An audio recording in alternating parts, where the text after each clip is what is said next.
오늘은 본문을 중심으로 해서요, 하늘나라의 예배, 하늘나라의 예배라는 제목으로 하나님 말씀을 나누기를 원합니다.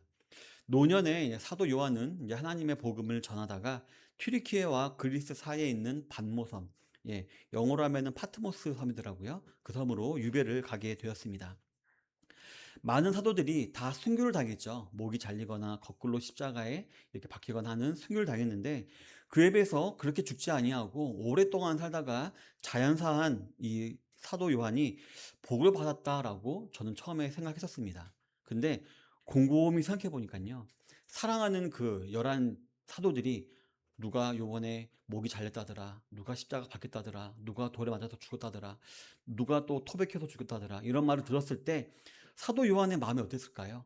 정말 살덩이가 찢어 나가는 듯한 고통을 느꼈을 것이며, 그런 소식 들을 때마다 다음은 내 차례인가? 다음은 난가? 하는 이런 그 생각 때문에 아마 하루하루가 고난의 연속이지 않았을까라는 생각에, 가만히 보면 가장 큰 고난을 받은 사도가 사도 요한이었겠다라는 생각을 하게 되었습니다.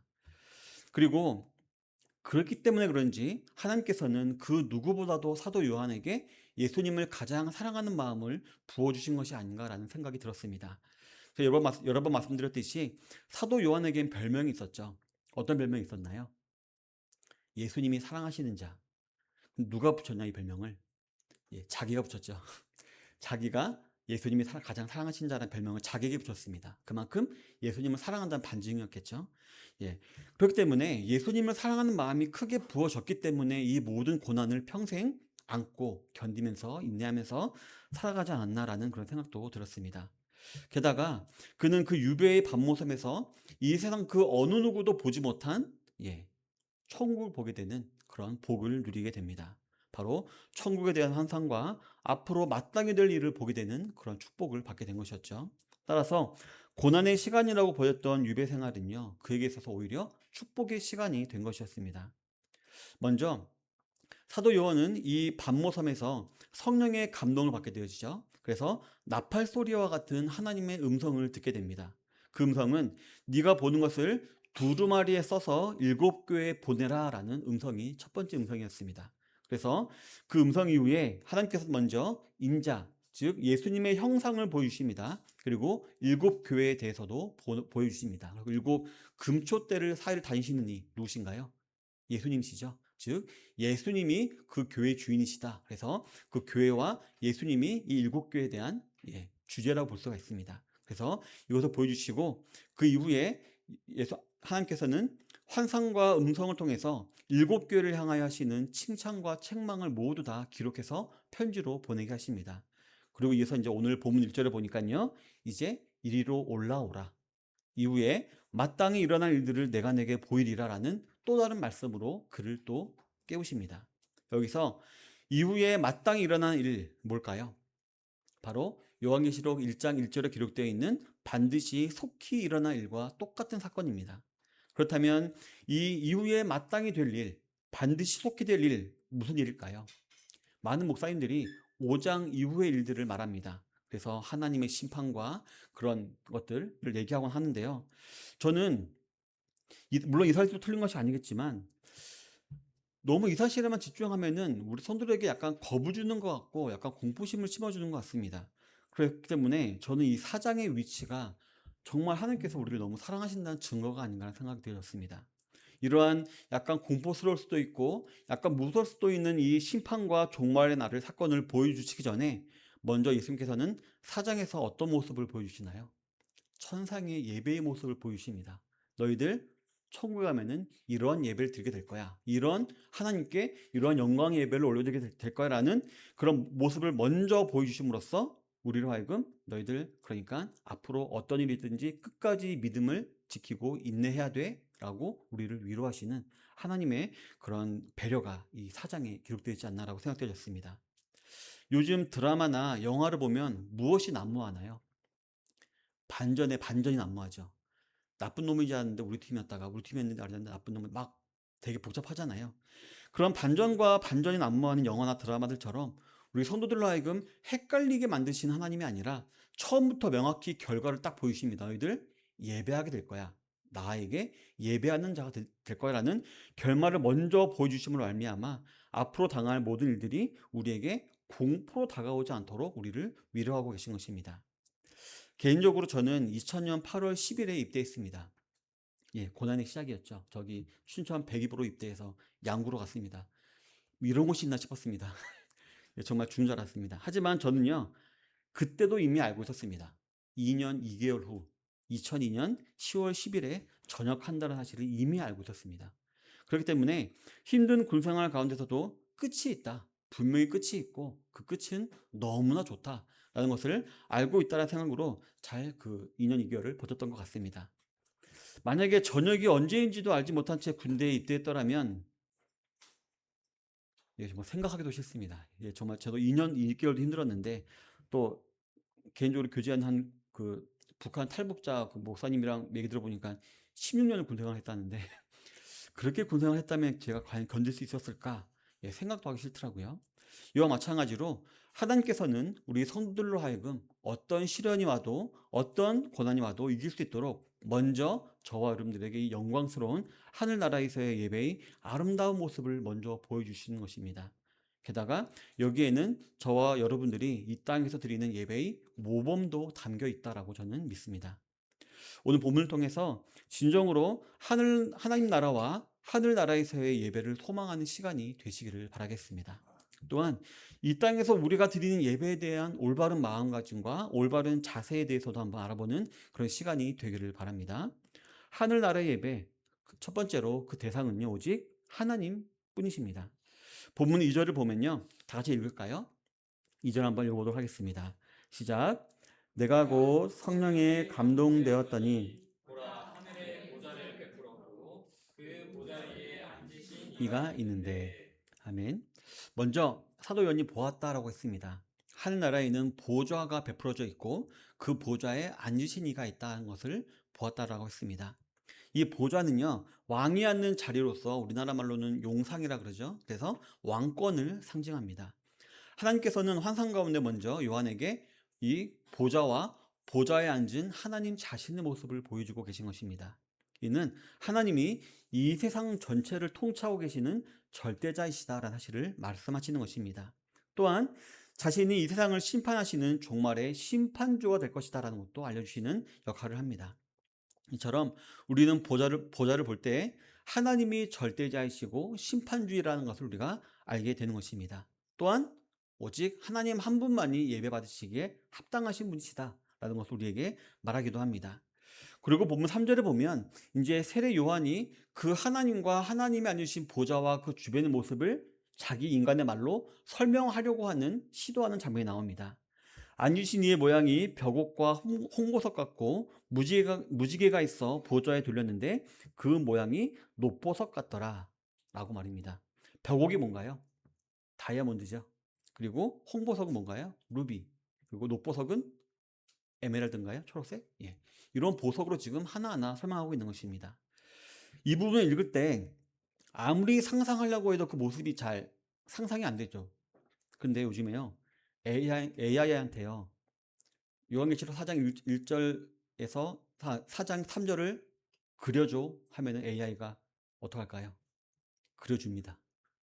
그려주고요. 지금 많은 사진이 돌아다니고 있습니다. 그런데요, 그게 정확한 모습일까요? 왜 아닐까요? 예, 사도 요한도요, 보긴 봤는데 인간의 언어로 설명할 수가 없는 거예요. 그나마 비교할 만한 게 자기가 본 적이 있는 다이아몬드, 루비, 무지개, 에메랄드 같은 거예요. 그래서 그런 것 같다라고만 표현했을 뿐이지 진짜로 그런 모양이 아닌 것입니다. 바로 우리 인간의 말로는, 언어로는 전혀 표현할 수 없는 그런 모습이었다라는 것입니다. 그렇기 때문에 AI가 보여준 모습들, 우리 특히 어린 친구들 속으면 안 됩니다. 예, 쇼츠 보면 많이 나오거든요. 예, 속으면 안 됩니다.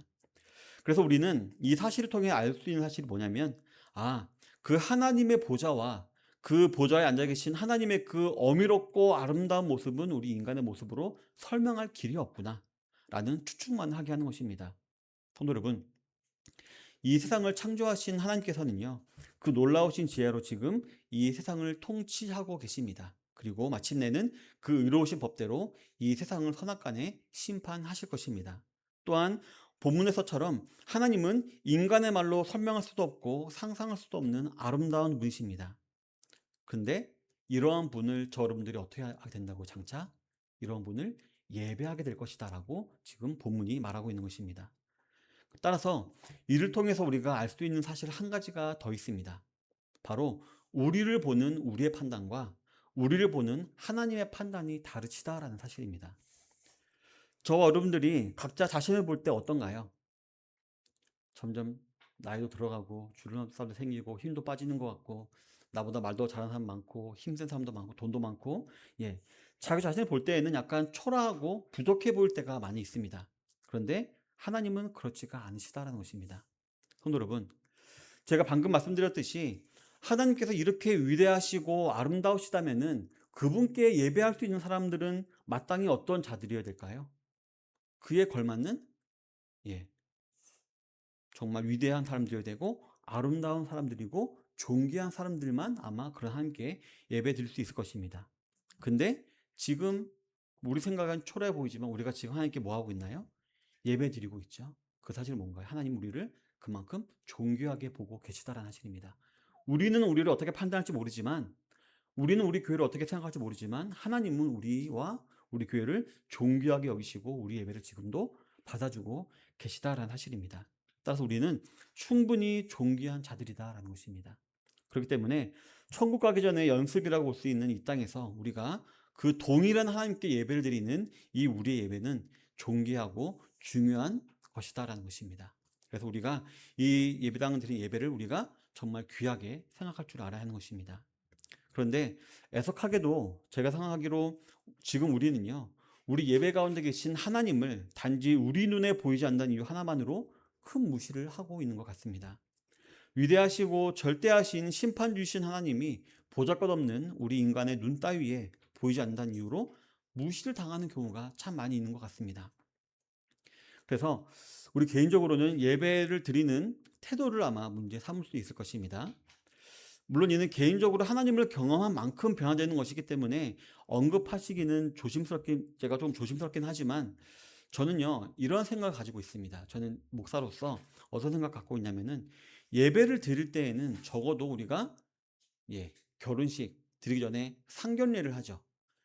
그때의 옷차림과 마음가짐으로 그런 태도로 우리가 예배를 드려야 하지 않나라는 생각을 하는 옛날 사람 중에 하나입니다. 네.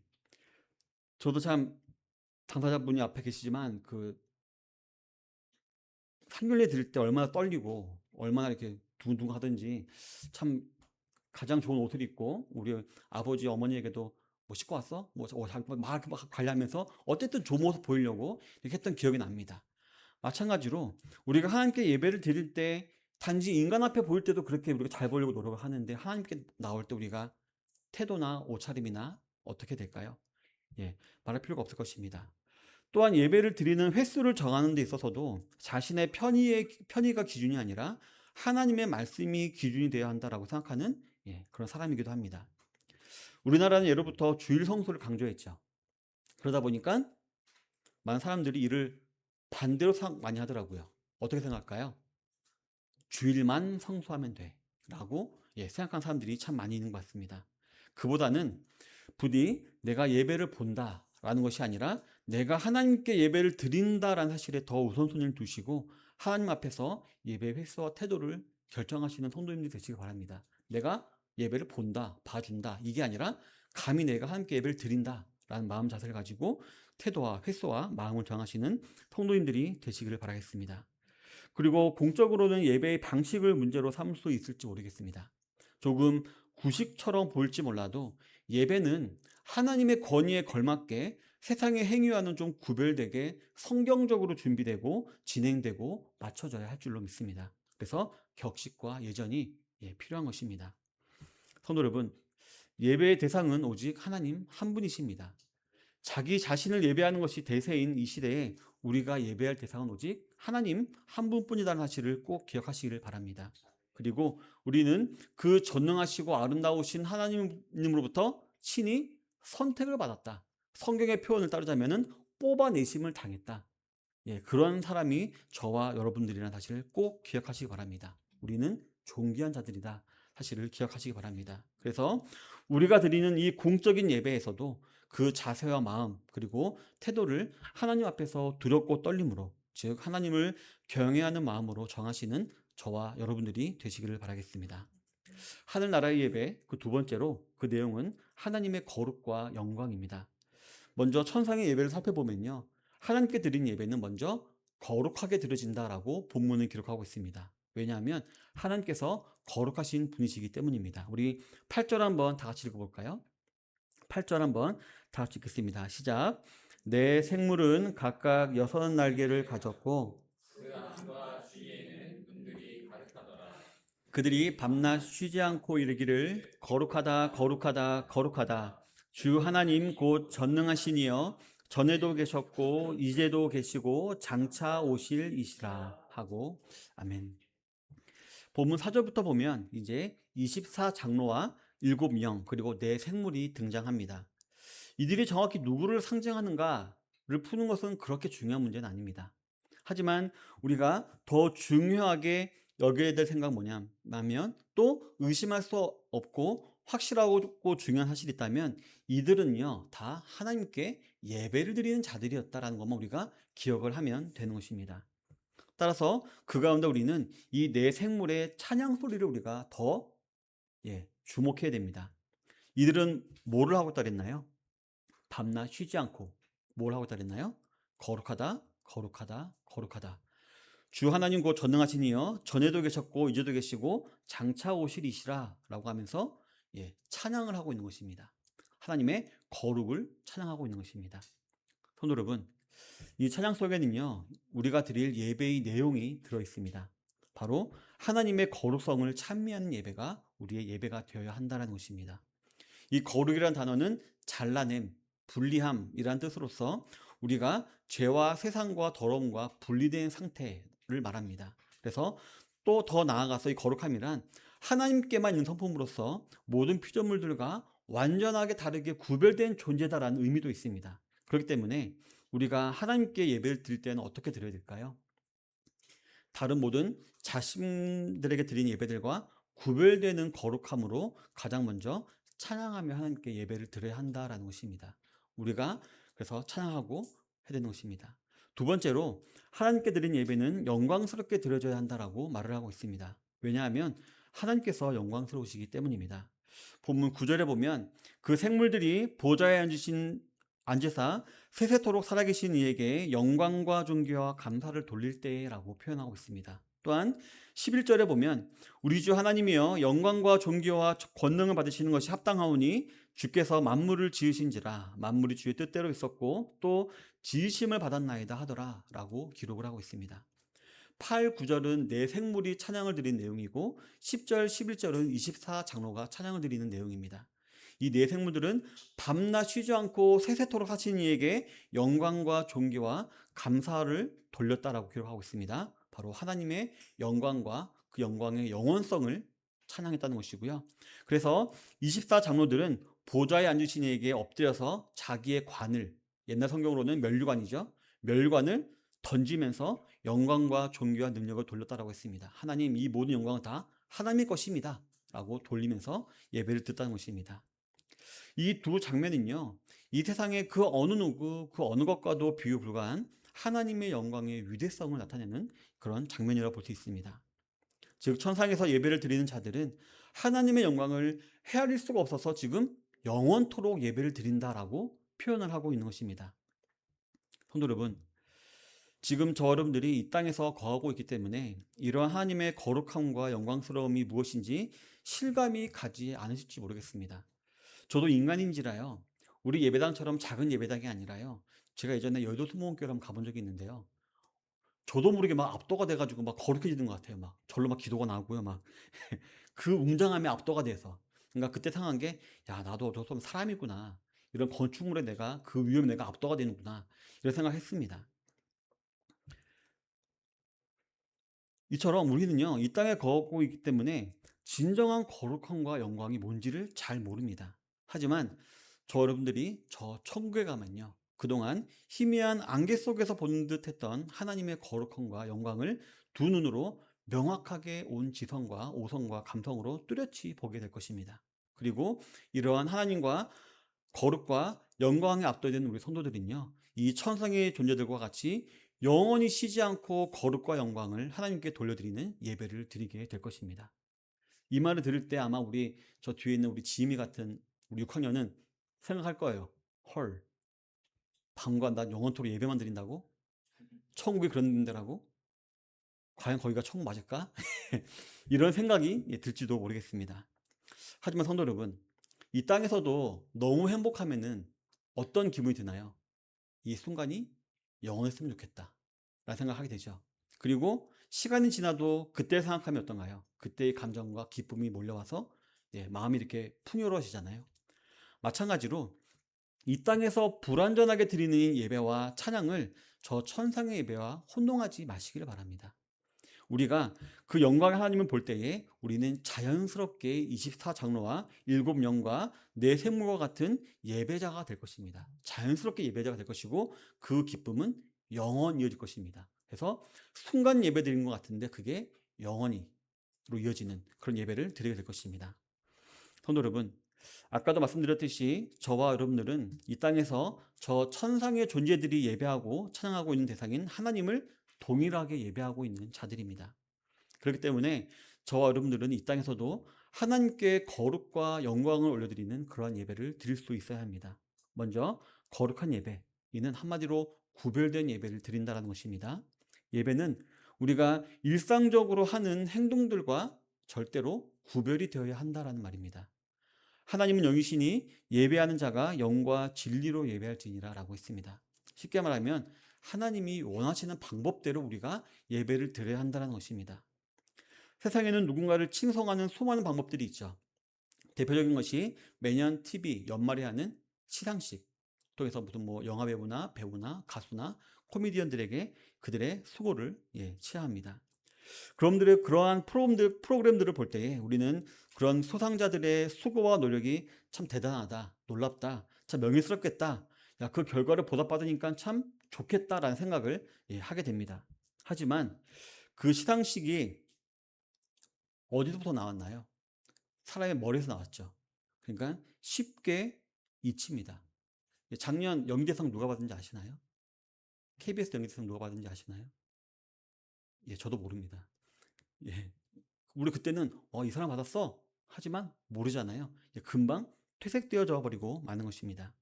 따라서 저 여러분들은 사람들이 고안한 수많은 방법들, 이렇게 하면 더 좋을 거야, 더 영광 받을 거야, 더 거룩할 거야 라는 그런 방법들이 아니라 하나님께서 말씀 가운데 기록해 놓으신 방법대로 우리는 예배를 드릴 줄 알아야 한다는 것입니다. 그렇다면 하나님께서 기록해 놓으신 거룩한 예배의 방법 무엇일까요? 제가 믿기로는요, 먼저 예배가 가능하게 해야 됩니다. 저 여러분들이 하나님께 예배를 드리기에 가능하려면 어떻게 해야 되나요? 먼저 저 여러분들은요, 저 골고다 언덕에 십자가, 그리고 십자가에 달리신 예수님께 먼저 나아가야 합니다.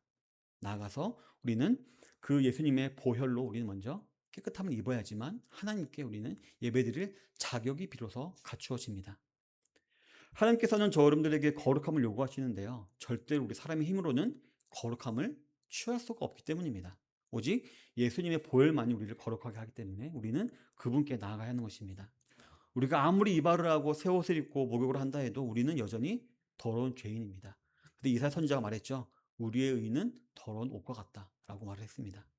그렇기 때문에 바로 죄인인 우리를 먼저 사랑하여 주시되 자신의 아들을 죽이시면서까지 보내주셨다는 그 하나님의 사랑과 그 뜻에 순복하여 우리를 위해서 죽어주신 예수님, 그리고 그 예수님이 흘리신 피, 그 피의 근원인 십자가로 우리가 먼저 나아가는 것이 거룩한 예배다라는 것입니다. 우리는 언제라도 이 사실을 잊지 말아야 되고요, 항상 예배 전에 이 사실을 다시금 생각하고 또 감사해야 됩니다. 그리고 찬양함으로 나가야 할 줄로 믿습니다.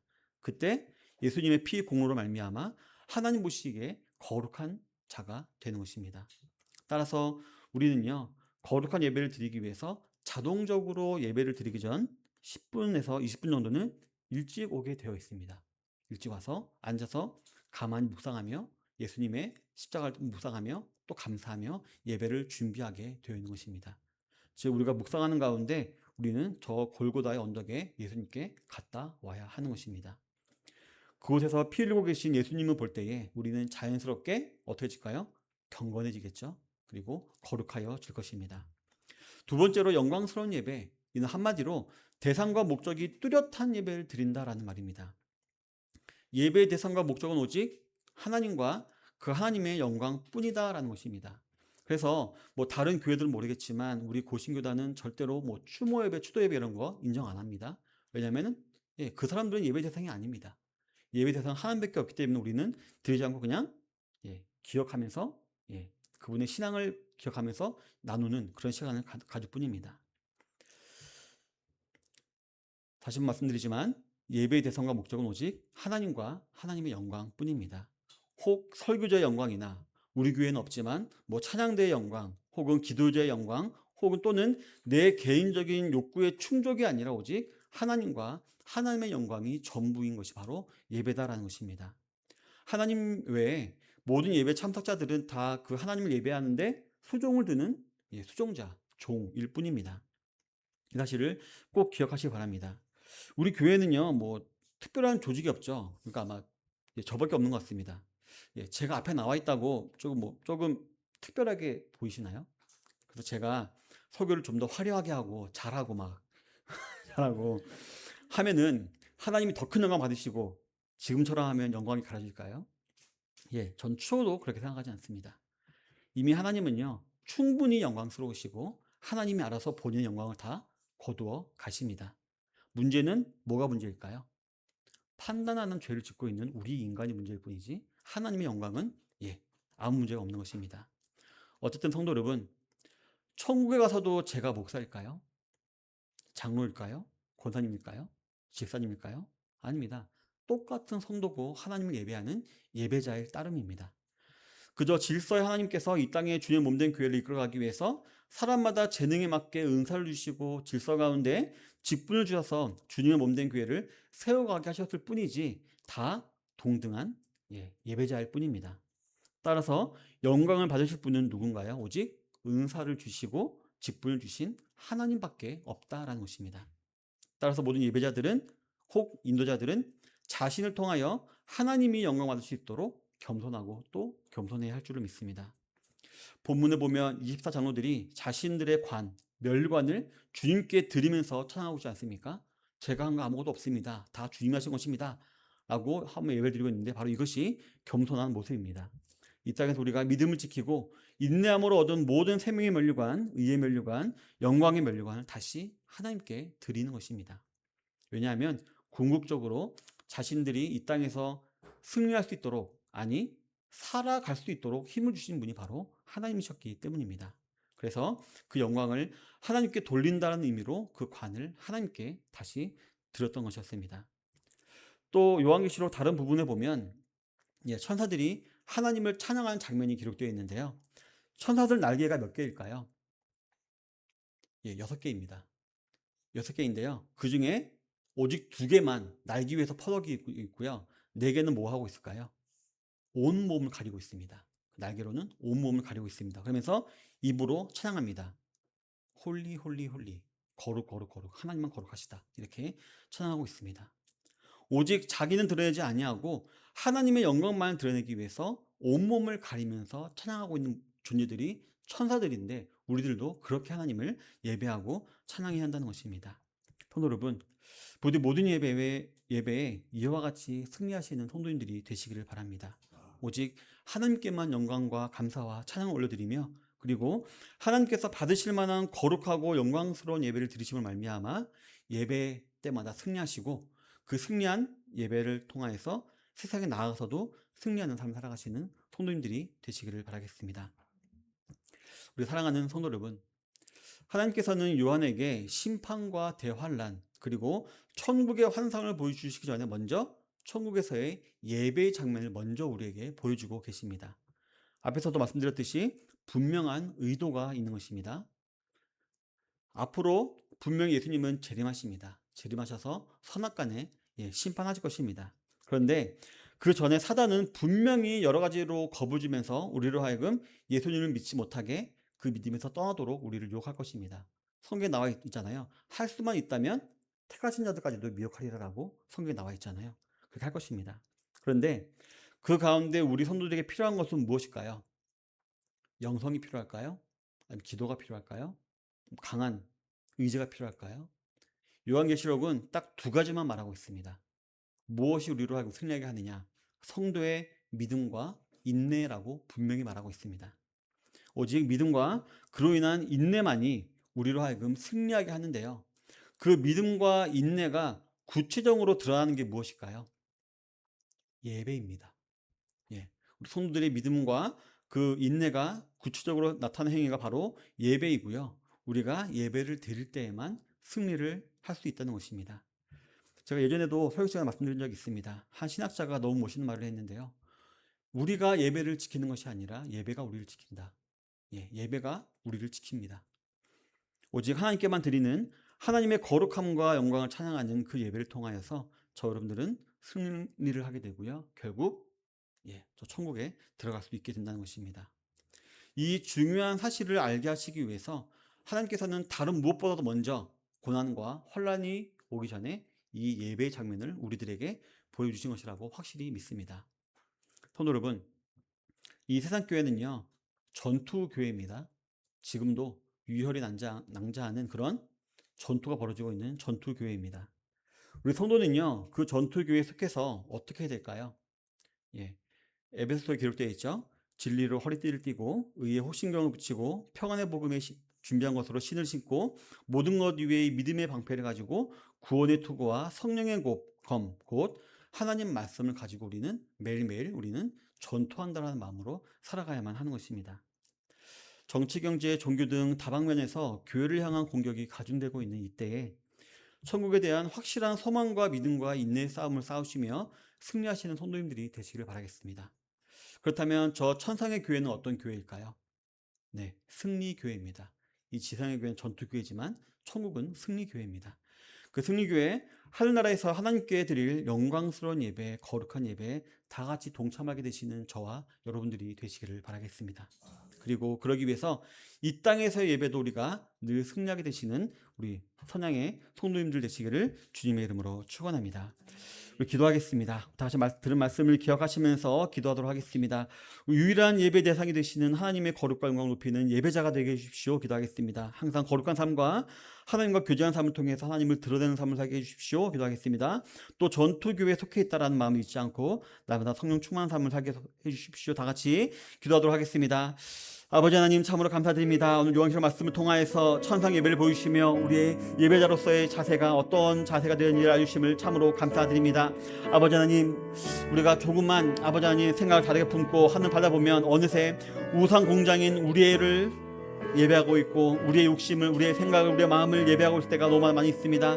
유일한 예배 대상은 오직 하나님 한 분뿐임을 우리로 기억할 수 있도록 인도하여 주옵시고 항상 하나님의 거룩과 영광을 높이는 예배자가 될 수 있도록 아버지 하나님 인도하여 주시옵소서. 그래서 항상 거룩한 삶과 영광을 높이는 삶을 통하여서 하나님과 교제하게 하여 주옵시고 주변 사람들에게, 친구들에게, 가족들에게 하나님을 드러내는, 예수님을 드러내는 우리가 될 수 있도록 아버지 하나님 인도하여 주시옵소서. 아버지 하나님, 우리가 속한 이 지상교회는 전투교회입니다. 아버지, 우리가 그냥 기쁘게 즐겁게 아버지 하나님 그런 지내는 교회가 아니라 아버지 하나님 지금도 공중을 터잡고 있는 마귀와 싸우는 그런 아버지 전투교회입니다. 그렇기 때문에 우리의 믿음 필요하고 인내가 필요합니다. 아버지 하나님 날마다 우리에게 성령 충만함 허락하여 주시옵시고 그 충만 말미암아 승리하는 살아가는 모든 속죄 선양의 손들 수 있도록 아버지 하나님 인도하여 주시옵소서. 주님께서 이 모든 기도 응답하여 주실 믿습니다. 사랑이 많으신 예수 이름으로 기도합니다. 아멘. 다 같이 일어나셔서 우리